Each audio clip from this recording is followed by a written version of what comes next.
Happy Sunday, everyone. Welcome to Our Issues Birmingham. I'm delighted to have a very dear friend, an old friend, and I don't mean OLD, although we're both OLD. I meant OLE, friend Mike Bolin, former Supreme Court of Alabama justice and also former probate judge here in Jefferson County.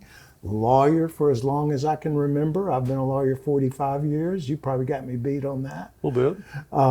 Welcome to our show, Mike. I'm very pleased to be here. I will tell your audience that I think the world of you. My family does. Well, thank you. When you call, I would not hesitate to be on your show. Well, thank you. I did not ask him to say that. We don't rehearse up here, and we don't. Really... I wouldn't say it if he did ask me. I have high regard and high respect for this lawyer. He's one of the best. Thank you, Mike. So tell us a little bit about your career track, because you've had your hand in a lot of things as I've watched us both move along the legal profession. Really been blessed, Tommy. I started out as a lawyer just as you did. I worked with two great guys, Art Haynes, who became a circuit judge, and David Rogers. They were great mentors to me. And, we tried a lot of cases back in those days, and that was a lot of fun. You didn't get penalized for exercising your right to trial back then. No. You do now. Right. The judges were there, and, every week you try one or two things, and I loved it. But after 16 years, I'd kind of moved my practice into the probate court, and there was a vacancy. And Judge Slim Reynolds, if you remember. Oh, gosh, he was great. Yeah, he was. He taught me into running. I was actually going to run for a circuit position, but Judge Reynolds, who was really my political mentor, he called me up there one day and didn't really give me much choice. He said, "I want you to run for probate." I said, "Judge, I've already kind of committed to this other position." He said, "I don't care what you're committed to." Sounds like him. Exactly, I'm quoting him. He said, "There's 27 circuit judges up here, only 2 probate judges. You come up here and me and you will run this building." And he did, but I enjoyed it. He was a great teacher. And so I loved being probate judge because it's a court where much of the time you're helping people. Yeah, you have people who have died and their estates are in there. You have adoptions that are going on Especially adoptions where you're creating family units and you're almost like an OBGYN. I'm an adoptive father, and I know you don't know too. that. I knew there was something special about you. Yeah, it's a lovely experience. I've got a great daughter. I tell you, she's my life. I do too, and she is my life, and I know how you feel, so that gives me chill bumps to hear you say that. And me too when I say it, Tommy. So I enjoyed that. The problem was there was nobody with probate experience on the Supreme Court, and there was an appeal that came out of Tuscaloosa in an adoption where the adoptee was 4 years old and had a birth father that had never had anything to do with him, no support, no visitation, but he got involved with some national group and he came in to undo the adoption, saying that he had never given his implied or expressed consent. It was wrong. It involved multiple jurisdictions, Florida and Alabama, but in my judgment, humble judgment, but other probate judges, they missed it.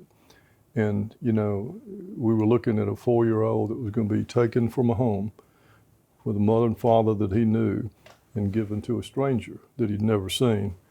And at that time, you knew Judge Furmeister, Tricia from Shelby County. We got together and I said, "Tricia, you need to run for the Supreme Court. They don't know what we're doing and they're affecting lives out here and this is not right." Of course, she was stronger and meaner and more demanding than me. She said, "No, I've got issues that I'm taking care of right now. You run, and then I'll run 2 years, and we'll teach them about probate law." So I did, and it worked out well. Unfortunately for the public, Judge Furmeister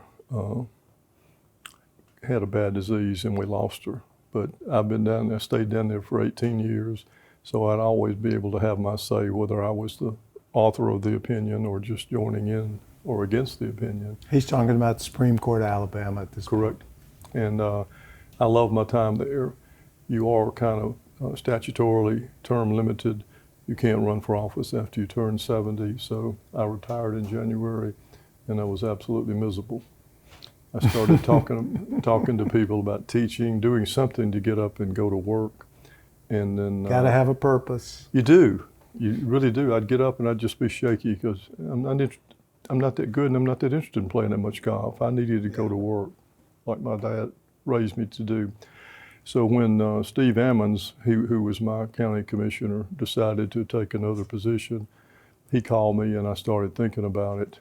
And it's kind of foreign to my professional training, which is in the judicial branch of government, but it's been just a great challenge. And I've been there about a month now, and I have never had more fun. The county team that I've been introduced to is really good. There's a reason for that. We can talk about it later on the show. And they brought me up to speed. There's a lot of economic development going on, either sub rosa or already out in the public. And I love it because it's bringing jobs, good jobs in industry to Jefferson County, which makes families be able to live here and not move away. Right. And I don't want us to be a declining county. I want us to be a thriving county. So I've been excited as a new kid with a new toy. And I don't know if I said it, but he's our newest Jefferson County commissioner. That's correct. And that just started. Just about 6 weeks ago. Yeah, we had an election, and so you're just getting your toe in the water there. Yeah. And I bet it's different just the fact that you're dealing with a different branch of government altogether. Correct. And the separation of powers clause that I'm so fond of. Me too. That keeps things in balance, and that's what it was created for. And this is mostly executive in nature, but a little bit of legislative with your proclamations and resolutions and things that come out. We'll talk about it more when we come back from break. Sound good. Don't get out of that chair. Okay, Lord. This is Our Issues Birmingham. Don't go away. We'll be right back.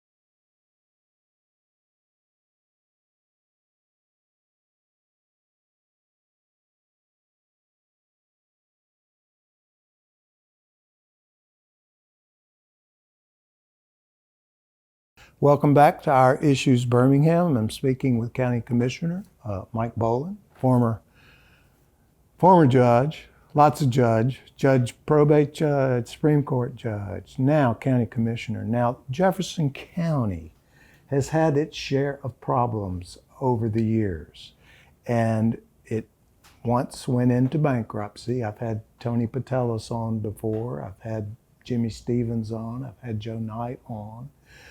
My program. Are we doing okay having come out of that bankruptcy? I know we're out of it now, but I'm sure there's something left behind by it. Well, lawyer, there certainly is. We're doing well, and that's the credit there goes to the commissioners that preceded me and that are there with me. The bankruptcy, I think they call it municipal, but it was the county bankruptcy 10 or 12 years ago.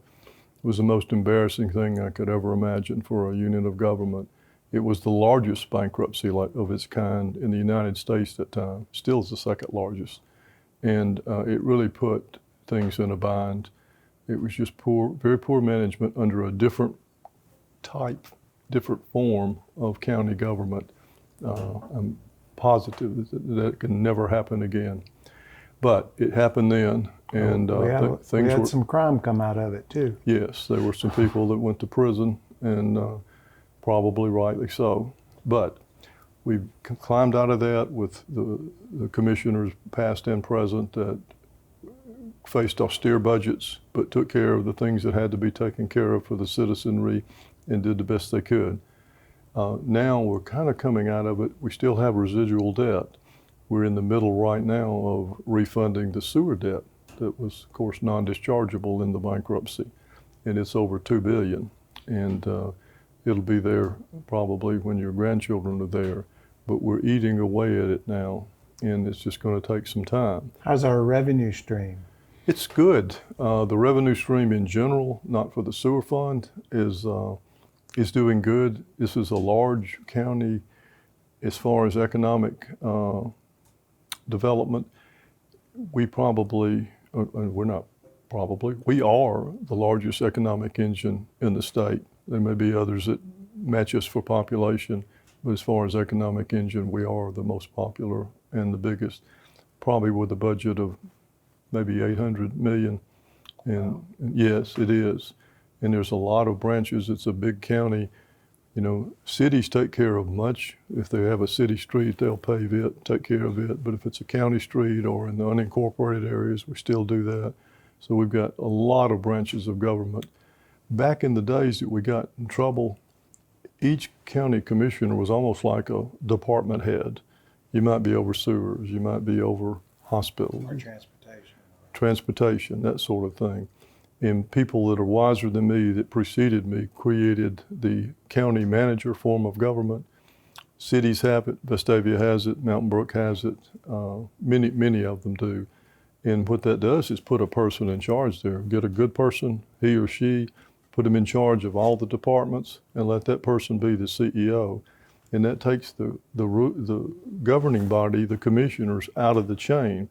That county manager reports to them, and so they get to look at all of them. We still have specified areas that we can kind of dive into. I succeeded a very, very fine commissioner, Steve Ammons, and he had economic development. Vestavia. Right. Now he's with the Birmingham business line. Correct, and they're fortunate to have him. They know that. We were unfortunate to lose him, but he's still working right there. He came to my office Monday.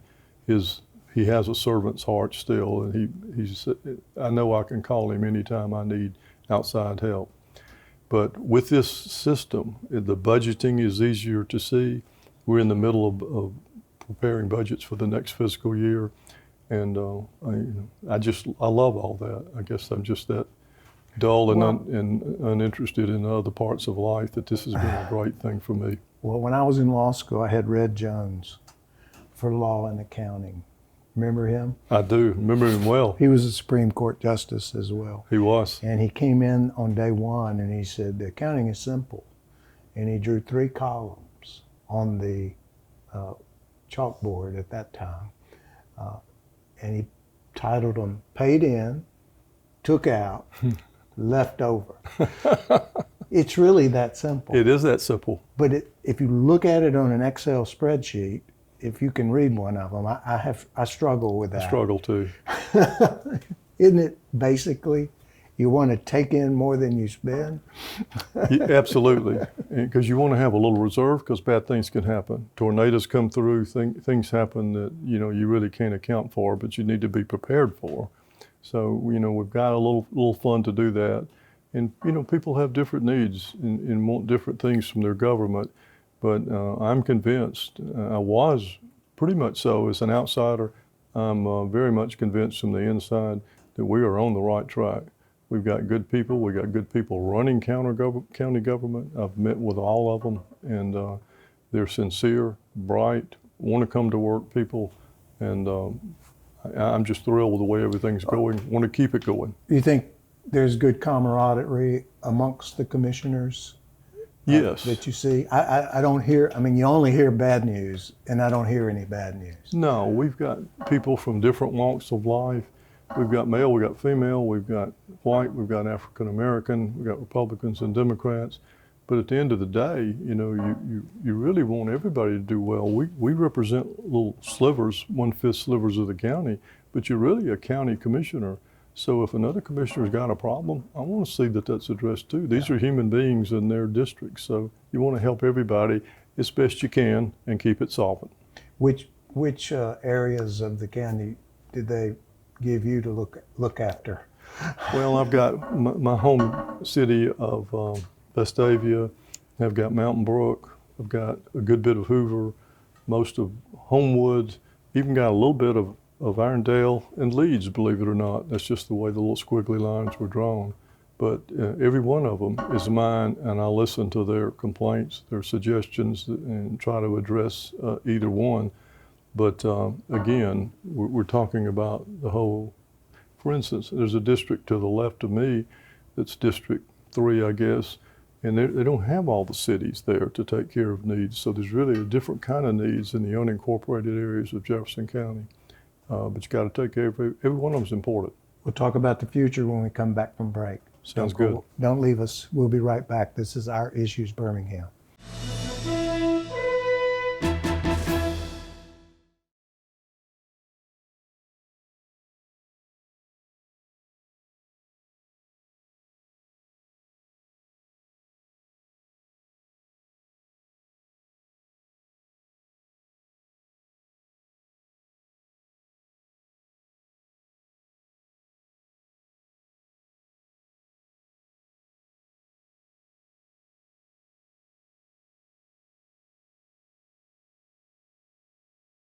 Welcome back to Our Issues Birmingham. We've been talking about county government, a variety of things related there too. One of the things I think our viewers are concerned about when I have the mayor on, particularly, I talk about public safety, because we have so much violence that we read about, and it's not limited to just Birmingham, inner city. It's happening everywhere. So from a county, it's a little higher view. You get to see it in the areas where you're working. And of course, Sheriff Petway is your law enforcement team, I suppose. He's the primary person responsible for that. How are we doing, and is there cooperation amongst governments? We're a strange place, Jefferson County. We are. We have 36 municipalities. Maybe just a little less. I think it's close to 36, It's 34. unbelievable when I tell people in other places that I live in a city that's comprised of 36 municipalities, all with their own mayor, their own police departments, their own garbage collectors. Wouldn't it be great if we could consolidate some of that stuff? I think so, but everybody's pleased with their own law enforcement agency that has municipal agencies, and I think everybody's generally pleased with the sheriff's office because they have county jurisdiction, but it's really, targeted toward the unincorporated areas. So we have good professional law enforcement officers, male and female, as far as I can tell, in all the jurisdictions, and they do work together. There's some problems they're facing, with the attitudes of some governments today that they don't support law enforcement. It makes it harder to recruit because it's hard for you to come home to your family if you know that something bad is going to happen to your job, to you. That can happen to you. That's the hazard of the occupation. When you leave every morning, you want to come home that night to your family. But it's just very difficult now, and you have to entice with more money, and we're in the process of doing that. But we talked to the sheriff this past week, and I think he said he was 50 positions down. That's a lot of patrol officers that are not out on the street. At the patrol level? Well, all together, but mostly the patrol level. Yeah. And that's just really unfortunate. You mentioned cooperation, and there is that. When I was running for this position, I wanted to be sure. I know they're all professional, but be sure that, bad guys and bad girls, they don't just stay in one city when they do things. Somebody gets hurt, somebody gets killed, some bad person flees to another jurisdiction, so you have to have cooperation. And from everything that I have discovered so far, we are really good at that. There is a metro center of somewhere, yes. A building that's located where everybody's watching everybody else. Because you would infringe on somebody else's rights. I'm not sure that the kids are getting that today, but it's going to get so bad that something will have to be done to address it. Well, we've addressed some of the programs that are going on in Jefferson County Family Court and trying to get to the kids at an earlier age through the Restore program and some other programs that are available to provide resources to the individuals that don't have access to the resources we had growing up. And you're right. You can't really just blame it on a lack of policing when many times, well, first of all, it's confined to a very small number of the population. I mean, you're talking about 100 or so people that are just bad people. Correct. In my opinion. Correct. And I've heard this from law enforcement. So we're not talking about this rampant anti-police population. And I do believe it starts at an early age, and I also believe it starts in the home. So you can't just police an interfamily conflict that results in a shooting because they can't resolve a conflict. So I hope the county commission will assist those that work out in family court with trying to get them funded and We are. get them the Some things need to be resources they done in need. our family court. You know, found out it's in a floodplain. You know, we've got some things to do because some of the children out there need to be held in detention, but they need to be held in a good place, safe place, and one where they can learn, you know, lessons so as to never come back there. So we're working to get that done. The county manager is active in that now, but it's going to take a lot of work by a lot of people with a lot of programs, and that is a good source of county expenditures, because if we don't take care of our children so that they don't go out hurting themselves or hurting other people, if you don't have public safety, Tommy, you don't have any liberty. You for your family, for you, I mean, you're just a prisoner in your own homes. Well, people don't want to leave the house. No, and that's Which unfortunate. means they don't go out and spend money, which means that affects the economic development piece. Certainly. And I trust there are some economic developing things on the horizon. I'm not going to ask you to go into it, but I'm sure there's a piece of the county commission that's always trying to develop new business. Yes, and fortunately I get to have a good hand in that. There are probably maybe 40 projects that are cooking along out there. A couple of them very, very large. And this is not county expenditures of money. This is businesses that are either already existent, that want to expand, or new businesses that want to come in. And there's really not a day go by that I don't speak to one contingency or the other. Sometimes you can help them. Sometimes, you know, Smuckers needs a road built in there for all their employees to come in, and the county can help. It's really a county responsibility anyway, but if you step up and let these companies from out of state know that we're here, we're good, we've got a lot of skilled people in our population that can come to work there, and bring them in. It's getting back to what I said earlier. I want to see this place grow and people love it and enjoy it and not leave and go to other counties. Well, I don't want everything gets those other counties. I just want them to stay here. Well, thanks for spending the time with us today. We appreciate you coming. Hey, it's been my pleasure, lawyer. Thank you. This is Our Issues Birmingham. Thanks for joining us today. We'll see you next Sunday.